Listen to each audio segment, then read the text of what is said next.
साल 1911 अंटार्कटिका का दक्षिणी ध्रुव साउथ पोल पर पहुंचने की एक रेस चल रही थी। हाँ, दो टीमें थीं जिनका लक्ष्य बिल्कुल एक था।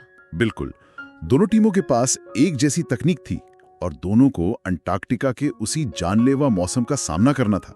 और एक टीम का नेतृत्व रोवाल्ड एमंडसन कर रहे थे और दूसरी टीम के लीडर थे रॉबर्ट फैल्कन स्कॉट। लेकिन कुछ महीनों बाद एमंडसन की टीम विजेता बनकर सुरक्षित वापस लौट आई, जबकि स्कॉट और उनकी पूरी टीम बर्फ के उस रेगिस्तान में जमकर खत्म हो गई। तो सोचने वाली बात यह है कि मौसम एक था, लक्ष्य भी एक था, तो फिर इतना बड़ा अंतर कैसे आया? देखिए, ये कोई किस्मत का खेल नहीं था, ये लीडरशिप यानी नेतृत्व के एक अदृश्य नियम का परिणाम था। बिल्कुल, और यही हमारे आज के इस डीप डाइव का मिशन है। आज हम एक बेहद गंभीर और सामरिक चर्चा करने जा रहे हैं, एक लीडरशिप डीब्रीफ। हाँ, और हमारा आधार है जॉन सी मैक्सवेल की मशहूर किताब दी 21 इररिफ्यूटेबल लॉज ऑफ लीडरशिप। हम आज केवल ऊपरी बातें नहीं करेंगे, हम उन कठोर और युद्ध परीक्षित रणनीतियों को डिकोड करेंगे जो तय करती हैं कि कोई मिशन सफल होगा या ताश के पत्तों की तरह ढह जाएगा। सही कहा।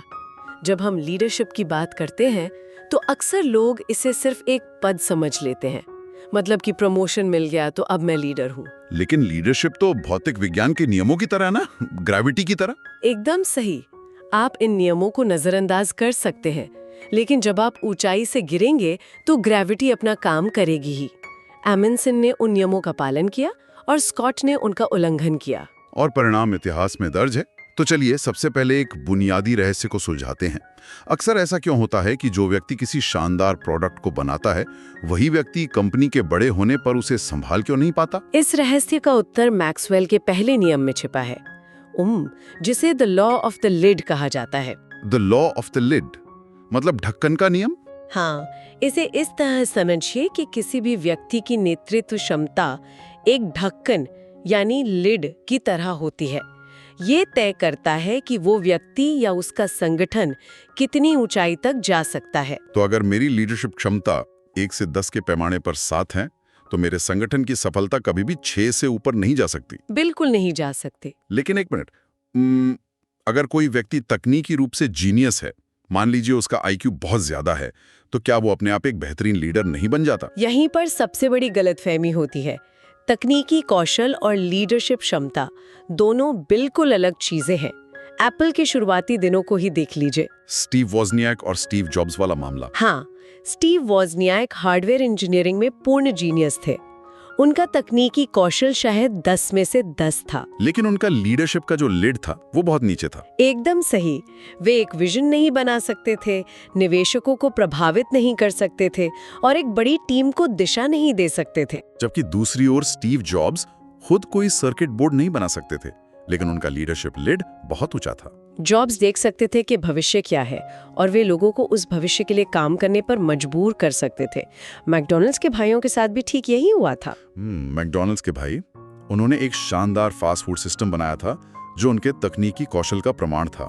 हाँ, लेकिन उनका कंटेनर छोटा था, इसलिए वे 1 या 2 रेस्टोरेंट से आगे नहीं बढ़ पाए। फिर रेग्रोक आए जिनका लीडरशिप लीड बहुत बड़ा था। बिल्कुल, और उन्होंने उसी छोटे सिस्टम को एक वैश्विक साम्राज्य में बदल दिया। तो मतलब मैं इसे ऐसे देख सकता हूँ कि एक लीडर की क्षमता एक कंटेनर की तरह है। उस कंटेनर में आप टैलेंट या कौशल का कितना भी पानी क्यों ना डाल लें, अगर कंटेनर का आकार ही छोटा है तो पानी बाहर छलक ही जाएगा। सटीक।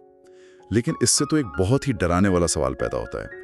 अगर मेरा कंटेनर छोटा है तो क्या मेरी किस्मत तय हो चुकी है? ये सवाल बहुत लोग पूछते हैं। मतलब क्या लीडरशिप क्षमता जन्मजात होती है या इस लिड को उठाया जा सकता है? इसे बिल्कुल उठाया जा सकता है, और यहीं पर द लॉ ऑफ प्रोसेस काम आता है।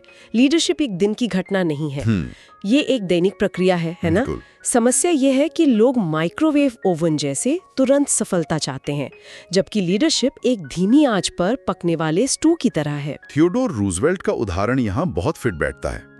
बचपन में वे इतने कमजोर और अस्थमा के मरीज थे कि लोग सोचते थे वे ज्यादा दिन नहीं जी पाएंगे। हाँ, अमेरिका के पूर्व राष्ट्रपति, तो उन्होंने अपने लिड को इतना ऊपर कैसे उठाया कि वे एक वैश्विक लीडर बन गए? ये रातों रात तो नहीं हुआ होगा।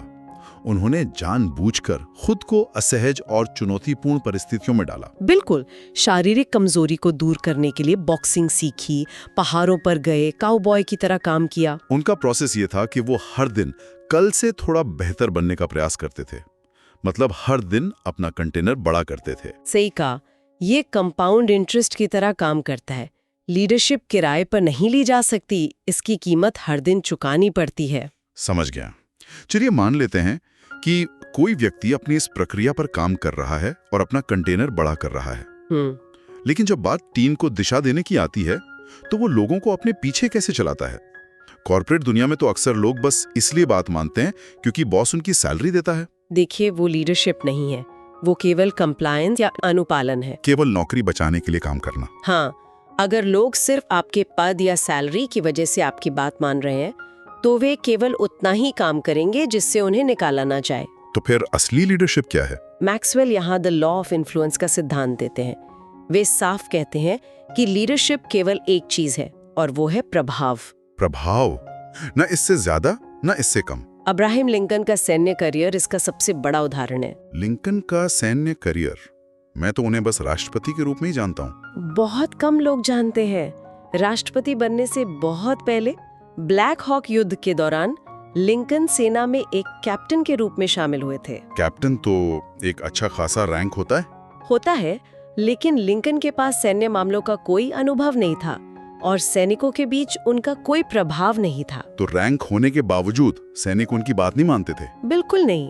नतीजा ये हुआ कि समय के साथ उनका रैंक गिरता गया और वे कैप्टन से एक साधारण सिपाही बन गए। ये तो बहुत क्रूर सच्चाई है।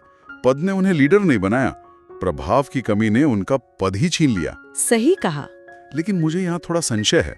प्रभाव या इन्फ्लुएंस शब्द आजकल बहुत आसानी से इस्तेमाल होता है।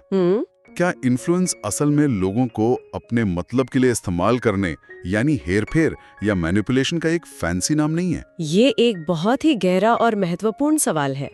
हेरफेर और प्रभाव के बीच की रेखा बहुत पतली लग सकती है, लेकिन अंतर तो होगा। आसमान और जमीन का अंतर है। हेरफेर हमेशा जीरो सम गेम होता है। इसमें एक व्यक्ति दूसरों का फायदा उठाता है ताकि केवल उसका अपना स्वार्थ सिद्ध हो सके। और प्रभाव? सच्चा प्रभाव the law of solid ground पर टिका होता है और ये सॉलिड ग्राउंड है चरित्र और भरोसा। यानी अगर नीयत सही नहीं है तो प्रभाव लंबे समय तक नहीं टिक सकता। एकदम सही। लीडरशिप में भरोसा एक घर्षण रोधी की तरह काम करता है, फ्रिक्शन रिड्यूसर।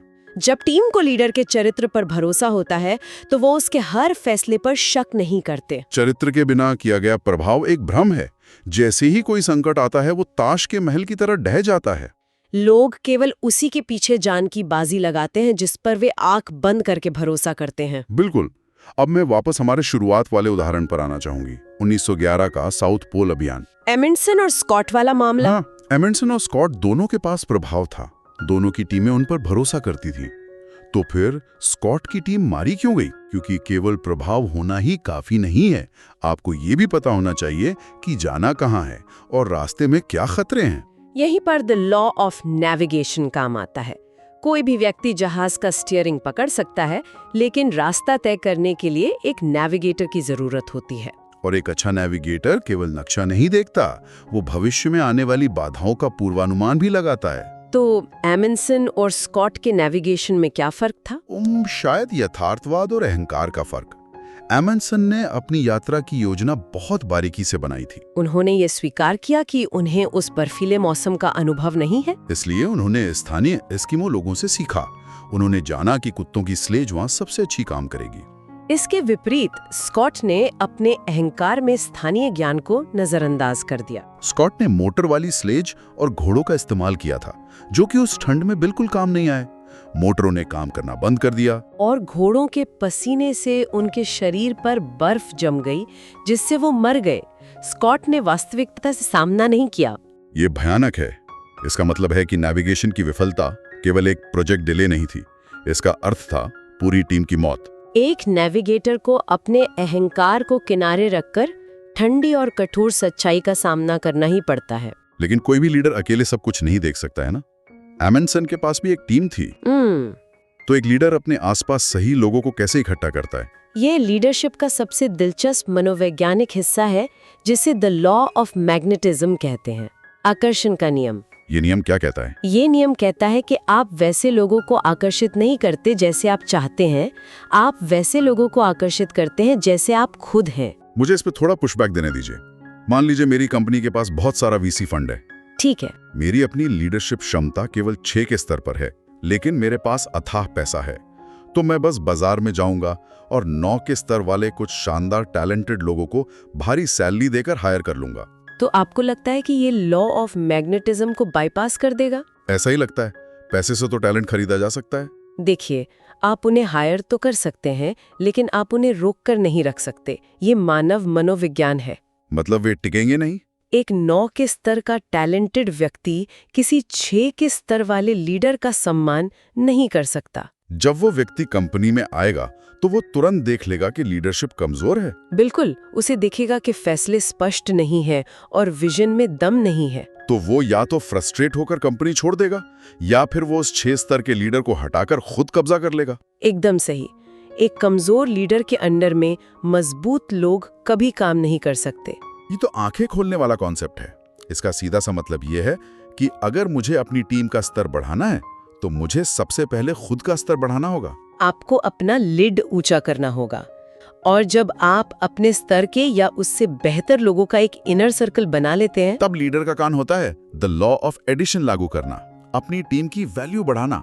हाँ, एक औसत बॉस सोचता है कि मेरी टीम मेरे लिए क्या कर सकती है, लेकिन एक सच्चा लीडर पूछता है कि मैं अपनी टीम के लिए क्या कर सकता हूँ। वो उनके रास्ते की बाधाएं हटाता है, उन्हें संसाधन देता है और उन्हें सशक्त बनाता है। ठीक है, अब हमारे पास एक मजबूत लीड वाला लीडर है जिस पर लोग भरोसा करते हैं, सॉलिड ग्राउंड है, जिसने सही नेविगेशन किया है और एक शानदार इनर सर्कल भी तैयार कर लिया है। लेकिन असली दुनिया में कोई भी योजना बिना किसी रुकावट के पूरी नहीं होती।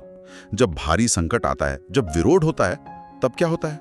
तब लीडरशिप की असली परीक्षा शुरू होती है, और इस परीक्षा में लीडर का सबसे बड़ा हथियार होता है द लॉ ऑफ बिग मो।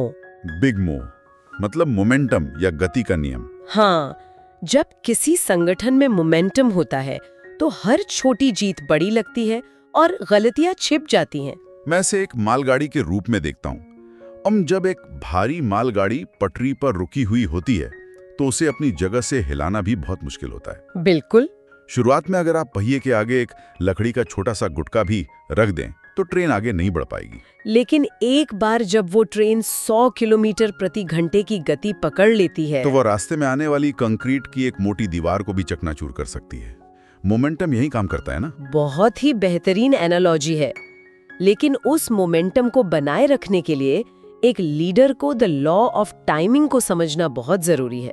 गलत समय पर उठाया गया सही कदम भी विनाशकारी हो सकता है। टाइमिंग का मतलब है स्थिति को पढ़ना और ये जानना कि कब आक्रामक होना है और कब पीछे हटना है।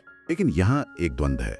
जब कोई संगठन संकट में होता है तो लीडर पर चारों तरफ से दबाव होता है कि कुछ करो, कोई एक्शन लो। तो क्या कभी-कभी एक लीडर का सबसे बड़ा बलिदान या सैक्रिफाइस ये होता है कि वो तत्काल हीरो बनने के मोह को त्याग दे, अपनी छवि खराब होने का जोखिम उठाकर भी सही टाइमिंग का इंतजार करे? आपने बिल्कुल सही नब्ज पकड़ी है। मैक्सवेल इसे द लॉ ऑफ सैक्रिफाइस कहते हैं। अक्सर हम सोचते हैं कि बलिदान का मतलब केवल अपना समय या पैसा देना है, लेकिन एक लीडर के लिए सबसे बड़ा बलिदान अपना अहंकार और तत्काल महिमा पाने की इच्छा को छोड़ना है। जब लोग आपको ताने मार रहे हों लेकिन आप जानते हैं कि अभी एक्शन लेने का सही समय नहीं है, तब खुद को रोक कर रखना एक बहुत बड़ा व्यक्तिगत बलिदान है। लीडरशिप का अर्थ है कि आपके अधिकार कम हो जाते हैं और आपकी जिम्मेदारियां बढ़ जाती हैं। आप अपने व्यक्तिगत आराम और छवि को मिशन की सफलता के लिए दांव पर लगा देते हैं, क्योंकि अंततः द लॉ ऑफ विक्ट्री ही सब कुछ है। एक सच्चा लीडर बस बहाने नहीं बनाता, वो अपनी टीम को जीत दिलाने के लिए कोई ना कोई रास्ता निकाल ही लेता है। हार मानना उनके विकल्पों में नहीं होता। हाँ, लेकिन मान लीजिए कि जीत मिल गई, आपने एक सफल कंपनी बना ली या कोई बड़ा अभियान पूरा कर लिया, क्या लीडर का काम यहीं खत्म हो जाता है? ज्यादातर लोग तो यही सोचेंगे कि हाँ, काम खत्म, अब रिटायर होने और अपनी सफलता का आनंद लेने का समय है। लेकिन मैक्सवेल के अनुसार लीडर की अंतिम और सबसे बड़ी परीक्षा इसके बाद शुरू होती है। कौन सी परीक्षा? ये है द लॉ ऑफ लेगेसी, यानी विरासत का नियम। एक लीडर के स्थायी मूल्य को इस बात से नहीं मापा जाता कि उसने अपने कार्यकाल में क्या हासिल किया। तो फिर किस बात से मापा जाता है?